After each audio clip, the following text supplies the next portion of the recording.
Oh.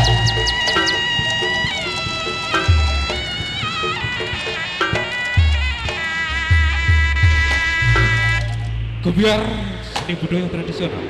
Reok siswa gembong tetap di hati. Yeay! Loh, loh, loh. Oh. Hey, hey, hey, hey, hey, hey, hey, hey, hey, hey, hey, hey, hey. Oh. Siswa. Siswa gembong tetap di hati. Hey, hey, hey, hey, hey, hey. Ah. Hey. Ah. Hey. Ah. Hey. Ah. Assalamualaikum warahmatullahi wabarakatuh. Salam budaya. Ketemu lagi dengan saya Singge Boro Saputro dengan channelnya Ian Media Official. Nah, kali ini saya berada di markasnya Reok Siswa Gembong pimpinan Mas Bro Julian yang beralamat di Dusun Joho, Desa Pasirian, Kecamatan Pasirian, Kabupaten Lumajang. Nah, di sini saya akan bertanya-tanya tentang sejarahnya Reok Siswa Gembong ini seperti apa, pengen tahu. Nah, langsung saja di samping saya ada Mas Julian. Nah, bersama anaknya yang bernama siapa? Haris, adik Haris. Nah, ini nun sewu, Mas. Ini saya mau bertanya tentang awal Mas Julian ini merintis Reok itu pada tahun berapa? Terus juga nama Siswa Gembong itu artinya apa, itu bisa diceritakan? Monggo. Awal mulanya buat reok itu dulu sekitar tahun 2011-2012 itu diawali dari anak-anak Rido sama namanya Indra itu. Anak dua itu awalnya kan tiap ada pertunjukan reok itu pasti nonton, terus yang namanya Indra itu jualan, istilahnya pedagang kaki limanya itu. Pedagang kaki limanya, terus waktu itu anak dua itu pulang mampir ke rumah. Waktu itu saya nyablon, terus Rido sama Indra itu istilahnya apa ya, beda pendapat lah. Bilang bagus reoknya Pak Johan, bagus reoknya Pak Ugi, Bung Paito gitu lah. Akhirnya saya bilang gini, tidak sengaja tuh ngomong, ndak omes tak gadorok dewe korek lah. Saya bilang gitu, awal mulanya itu. Tanpa disadari kok ternyata Rido itu bisa buat kepala reok. Mas Rido itu awal buat kepala reok, terus saya beli waktu itu. Beli satu kecil, terus Mas Rido minta dibelikan apa itu rengkek bekas ya. Bekas saya beli di Bung Paito. Ya, Mas Rofi itu Bung Paitonya itu. Bung Paito, nah itu bekas tapi singgi bekas. Nah, setelah ada rengkeknya, terus barongan oke. Nah, disitulah wes anak-anak mulai ngumpul satu persatu. Terus ada reoknya, gamelannya kok nggak ada. Nah, pas beli gamelan ini sing lucu Mas Ingge. Nah, awalnya kan nyonya saya itu kan lulusan pondokan itu. Oh, okay. Jadi kan sama reok kan nggak sebegitu minat ya, istilahnya. Ada kepala reok, terus waktu istri saya pulang ke rumahnya itu jenguk orang tua, saya pergi ke Kunir sama Rito. Waktu itu beli gamelannya Pak Miskadi. Nah, akhirnya dengan terpaksa waktu itu saya jual HP Sony Ericsson waktu itu. Nah, itu wes tahu-tahu habis beli gamelan, istri saya pulang kok ada gamelan, sudah wes. Itu lanjut. Nah, terus satu persatu anak muda mulai ngumpul latihan, terus latihan gamelan, mengamen sudah wes. Dulu awal istilahnya terbentuknya Siswa Gembong itu panjak atau pemainnya itu berapa jumlahnya? Kalau nggak salah waktu itu dikit Mas Inggi. Waktu itu yang cari terus terang aja waktu itu Rido yang sekarang buat barongan tuh itu Rido. Terus ya ini yang apa itu Rido yang ngajak panjak. Waktu itu nama sih belum terbentuk sebetulnya. Oh, belum masih terbentuk. Lah, waktu itu anak saya kan yang kecil nih, Haris ini masih kecil kan, masih belum sekolah. Sama Rito dikasih kaset CD waktu itu, kaset CD Singomakujoyo. Nah, itu dari situ mulai senang anak saya wis. Minta reok kecil, saya buatkan. Terus saya kasih nama waktu itu kan siswa gembong itu. Nah, Nah, siswa gembong itu sebetulnya bukan siswa kalau sebetulnya nama anak saya sendiri. oh, Haris Siswo Andrianto. oh, siswa itu kebetulan bukan mengartikan untuk siswa, bukan, tapi ngambil dari namanya anaknya Mas Julian ini. Nah, itu siswa. Mungkin dulu mau menamakan siswa gembong itu tanya-tanya dulu sama sesepuh apa gimana? Oh enggak, Langsung. Siswa gembong. Terus kepikiran gembongnya itu dari mana? Gembong itu saya ambil nama gembong itu waktu itu kan beli bulu meraknya kan di mau apa tuh? Enggak beli bulu merak waktu itu.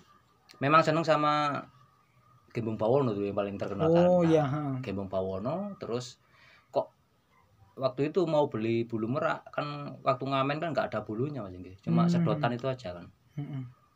Sama nyonya dibelikan bulu merak itu dari sewa sawah itu. Sewakan sawah terus beli bulu merak di rumahnya Pak Johan. Caksan itu, Markasan itu. Jadi terbentuknya tuh sebelumnya dari dulu itu memang dari kalangan seni semua. Ya.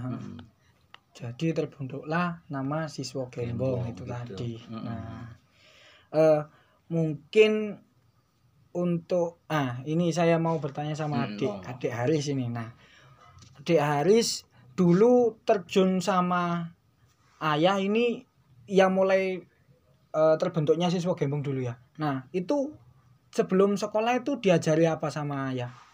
Diajari mengganong. Ganong dulu. Tapi yang ngajari bukan saya. Mas Ridho tetap iya dulu. Terus sambil lihat apa? Kaset gitu, itu tetap lihat di CD gitu. CD kaset layar itu. Nah, itu belajar ganong. Terus setelah ganong itu apa? Reog. Langsung barong gitu ya. Oh, belajar barong itu. Itu umur berapa itu? Umur PAUD, sekitar PAUD ya. Masih PAUD itu. Sekarang kelas berapa? kelas 6. Kelas 6 SD. Oh, iya. Oh, lanjut lagi Mas Julian. Monggo.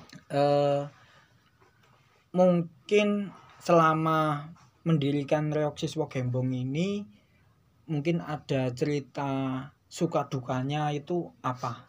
Suka dukanya ada, lek dukanya ada, sukanya ada. Nggih, monggo. Sukanya itu untuk di Reog itu awal mulanya saya kan bukan orang seni, bukan orang Reog. Kan maksudnya enggak pernah ikut manjak lah istilahnya. Enggak pernah ikut.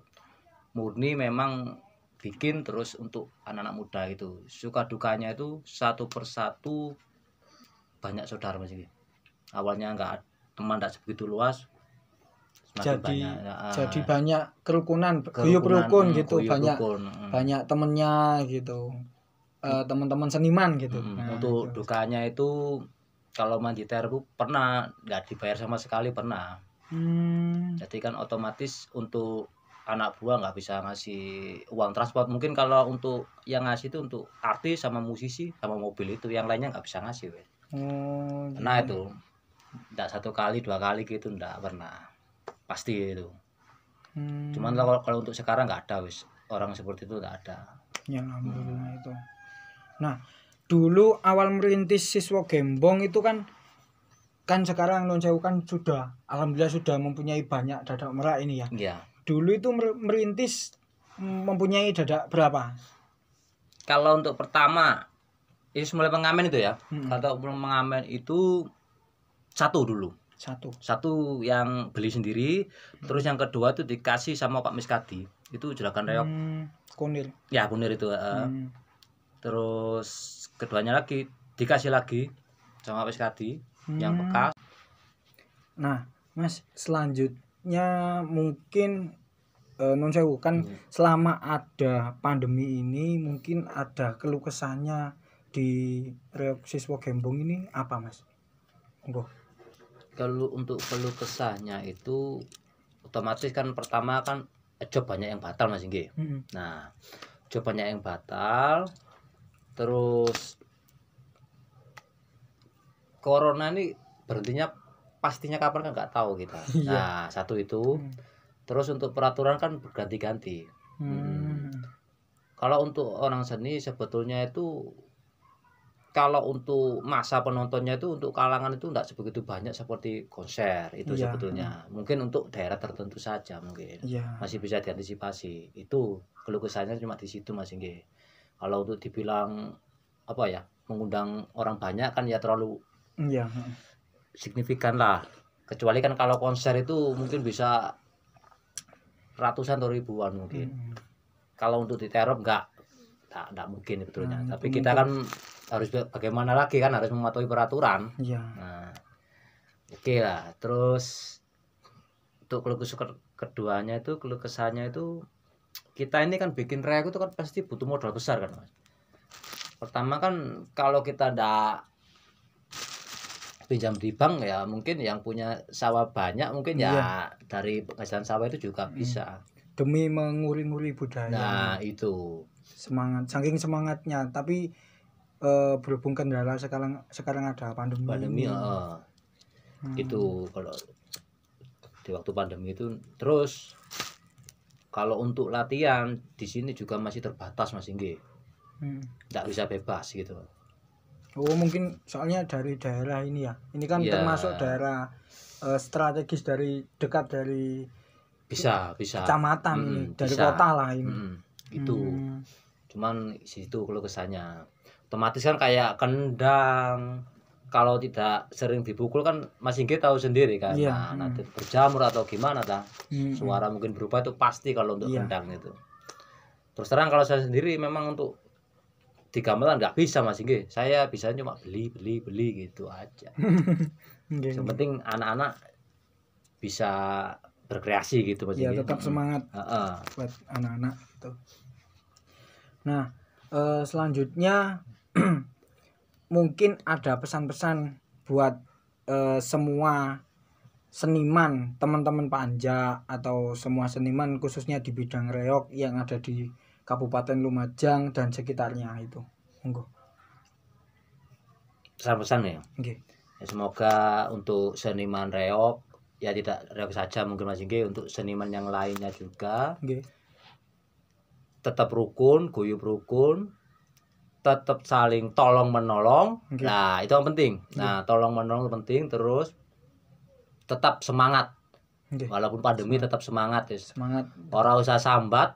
Nah, ora usah apa istilahnya bengok-bengok wis. Meneng ae cukup wis njaluk nang sing kuwasa wis cukup Mas Inggih. Iya, betul itu. Supaya pandemi ini cepat berakhir gitu. Ya, amin. Nah, mungkin itu saja teman-teman. Bincang-bincang saya sama Mas Julian terkait perjalanannya siswa Gembong dari dulu sampai sekarang. Mungkin itu saja.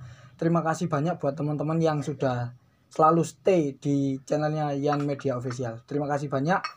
Jangan lupa like, komen, dan subscribe di channelnya Yan Media Official. Oh iya, mungkin ada teman-teman yang mau mendatangkan kesenian reog siswa Gembong, bisa langsung datang ke markasnya Mas Julian yang alamatnya berada di Dusun Joho, Desa Pasirian, Kecamatan Pasirian, Kabupaten Lumajang. Tepatnya di depan rumah sakit. Ya, Rumah sakit umum Pasirian. Nah, terima kasih banyak buat teman-teman. Wassalamualaikum warahmatullahi wabarakatuh. Salam budaya. Siswa Gembong tetap di hati.